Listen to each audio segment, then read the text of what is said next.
Salut à vous, dans la vidéo d'aujourd'hui, je vais vous donner une astuce, un point clé fondamental à adopter pour réaliser des revers fond de cours. C'est une thématique qui m'a été beaucoup demandée et qui m'est tout le temps demandée quand j'organise des stages ou que je fais des entraînements. Pourquoi? Tout simplement parce que c'est sans doute un des coups les plus difficiles techniquement à réaliser et qui est très difficile à faire si on n'a pas les bons points clés pour le réaliser.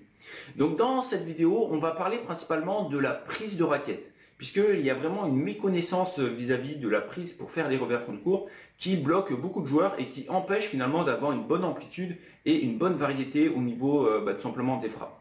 Donc souvent on a tendance à dire qu'il faut utiliser ce qu'on appelle à tort la prise revers, donc on va appeler ça plutôt nous la prise pouce, à savoir le fait de mettre le pouce sur la grosse tranche de la raquette, donc comme si vous teniez une poêle, pour pouvoir du coup servir, défendre, faire du jeu tendu, faire des contre-amortis, etc., etc. La problématique, si vous utilisez cette prise pour faire des revers fond de cours, c'est que si vous avez une bonne posture, une bonne orientation dans votre revers, vous allez être bloqué au niveau du poignet. Donc si jamais là, je veux faire un revers fond de cours et que j'ai la prise pouce, je me retrouve complètement bloqué ici parce que tout simplement, mécaniquement, il n'y a pas assez d'angle en fait pour bien orienter le tamis. Donc à l'inverse, ce que je vais vous proposer, ça va être non pas de mettre le pouce sur la grosse tranche, mais de venir décaler légèrement sur l'espèce de diagonale qu'il y a entre la grosse tranche ici et la grosse tranche ici. Donc un petit peu entre les deux.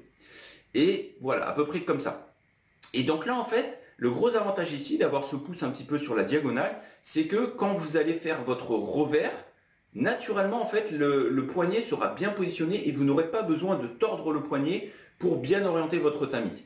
Donc ça c'est vraiment essentiel de vous dire que quand vous êtes amené à faire un revers fond de cours, il faut que vous mettiez votre pouce à peu près sur la diagonale ici, sur le petit méplat qui est là, et ça va vous permettre du coup quand vous ferez votre revers d'avoir, comme vous pouvez le voir ici là, le tamis qui est bien orienté et qui sera bien face parallèle au filet.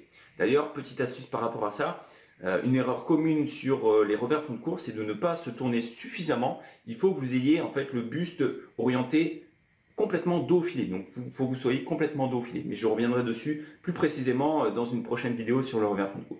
Voilà, donc entraînez-vous, essayez de vraiment vous dire, je vais mettre mon pouce sur le méplat en diagonale et hop, vous verrez que déjà ça va beaucoup vous aider et vous aurez beaucoup plus de relâchement au niveau du poignet, ce qui vous permettra d'accélérer et de varier vos prises.